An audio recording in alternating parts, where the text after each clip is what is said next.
कधीच नाही चुकणार तुमचे फेवरेट टीव्ही शोज झी5 सोबत, तेही एकदम फ्री। थँक्यू बंधू, हा दादा। आता श्रीनूची परीक्षा जवळ आली आहे, त्यामुळे त्याला जरा अभ्यासाला वेळ द्यायला हवाय। हा, आणि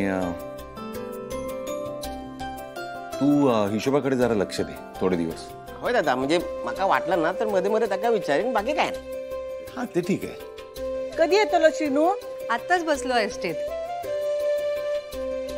सकाळी 7-7:30 पर्यंत पोहोचा। तू का बरा सगळा सांगता? औशिक एक गोष्ट सांगत नाही। कशाक सांगतलो? आज म्हणून काय दरवाजात मीठ मोरे घेऊन उभे राहतलस की काय? श्रीनू खय जावचो असलं ना तर उमा त्याका सगळा करून देता। त्याका आंबोळे लाडू सगळा करून देता। तू काय करतस? या सगळा तू केला असतस ना तर त्यानं तुका पण सांगल्या नसता। बोल, बोला बोला, सगळे बोला मका। एक संधी सोडू नकोस हा, तू तर मका बोलू। चाली, त्यापेक्षा तूच संधी देऊ नकोस ना। उगाच काहीतरी खुसपट काढून गळे काढायची सवयच लागली आहे तुला। श्रीनू काय करतो, काय शिकतो, काय माहितीये तुला? बर, त्याने नाही सांगितलं तुला, पण तुला नाही विचारता आलं त्याला? जायच्या आदल्या रात्री श्रीनू रूम मध्ये आला होता त्याचे डॉक्युमेंट्स न्यायला, पण तेव्हा तुझ्या डोक्यात भलताच भुंगा बुडबुडत होता। आता झिलासाठी स्थळ शोधूच्या मागे असता। तेवढा एकच काय औशीचं काम करता।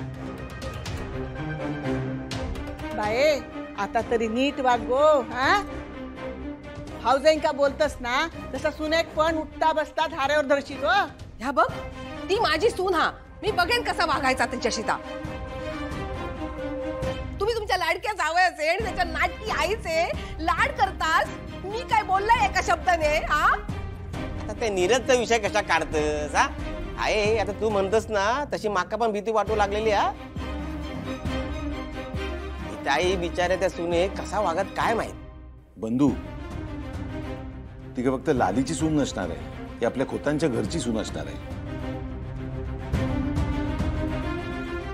आणि आपल्या खोतांच्या घरामध्ये सुनेला कायम सन्मानानेच वागवलं जातं।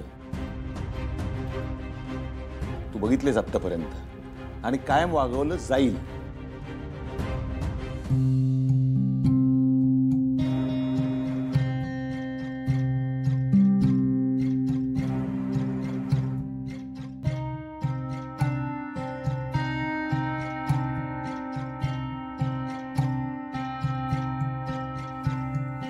श्रीनिवासने अजून फोन नाही केला, मेसेजही नाही केलाय।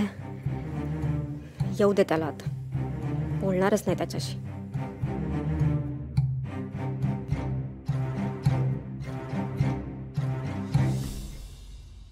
ओवी, काय झालंय? आज मनापासून अभ्यास करत नाहीयेस तू? मन नाही लागत आहे आज। ठीक आहे, नाही लागत कधी कधी मन अभ्यासात। झी5 ॲप डाउनलोड करा आणि पहा सर्व एपिसोड्स एकदम फ्री।